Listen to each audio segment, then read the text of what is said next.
Assalamualaikum warahmatullahi wabarakatuh. Waalaikumsalam. Waalaikumsalam Mas Pedro. Kang Gareng, ana apa le? Gong dalem Mas. Wes mundi pangestu kersane Gusti Kang Nyipta jagat. Dene aku karo kowe sak kanca tinimbalan sowan jumujuk ana dukuh Keraswetan siji. Nggih. Desa Keraswetan Kecamatan Geneng, Kabupaten Ngawi. Iki awit saka nuwuni dawuh panjenenganing Bapa Gun Ariyanto Esos MSI lan Ibu Tutut nggone mala keramakake ya kuwi Raka Mas Fahrul kang wis anjatu krama ya kuwi Mbak Feni. Oh iya Tru, heeh. Ya mong sekamat-kamat ya Le, batune kabeh muga tinemu mulya antuk wahyu judul saka ngersane Gusti Kang Nyipta jagat. Sing dianti-anti iki mung dongane para pamriksa sing pareng lenggah, Tru. Aku karo kowe iki mung dadi srana kanggo lek-lekan nderek apa kuwi tirakatan.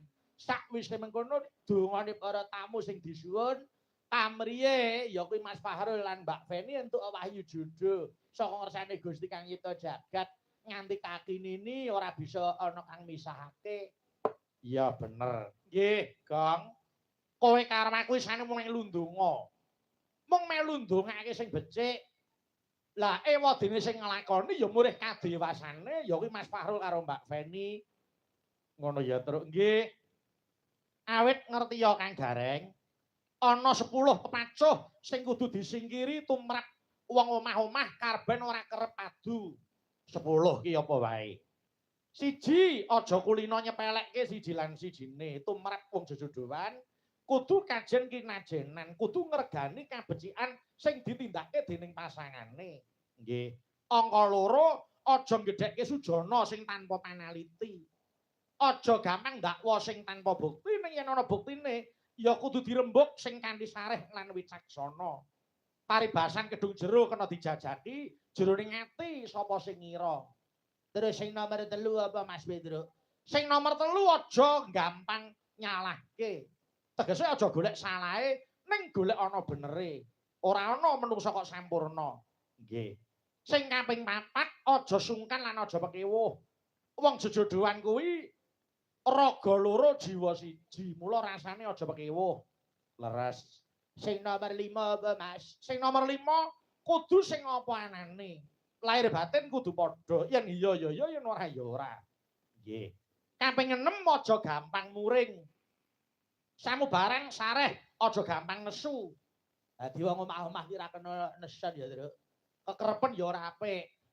Ngono. Heeh. Apane ngantek sing lanang lunga kuwi aja nganti. Iya. Lah nek ora betah ning omah turu. Nek ora betah krungu swara turu, mlebu kamar kunci turu. Wis ora usah ngrungokke apa-apa.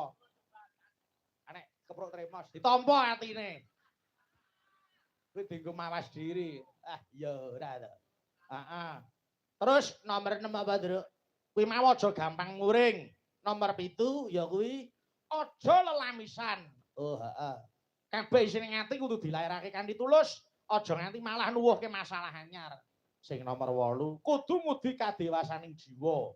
Wong omah-omah kudu mundhak dina, kudu mundhak dewasane aja mbocahi. Sing nomor 9 aja nyepelekke perkara. Perkara gedhe apa cilik wajib entuk kawigaten. Sing nomor 10 ya kuwi aja ana campur tangan saka wong liya. Kuwi sing ngadakane mbebayani. Ora saya rampung ning malah saya runyam kahanan rumah tangga yen dicampuri karo wong jaba. Merga wong rumah tangga ibarate kaya wong duwe negara dhewe. Wong liya negara ora kena melu-melu. Oh ngono, heeh. Kejaba nek jaluki tulung. Jaluki tulung wae mawa winates ora kena apa kuwi terus sak penake dhewe. Oh iya, matur nuwun Truk dene wis ngelingke aku karo Bagong. Ing bab perkara karben ora kerep padudon wong omah-omah. Nggih, mula kokean gunem tanpa guna. Ayo, iki ngaturi bintang tamune Mas Yuda. Heeh, diaturi pinarak kene. Petuk walang kekek, walang kekek. Monggo yo, walang kekek.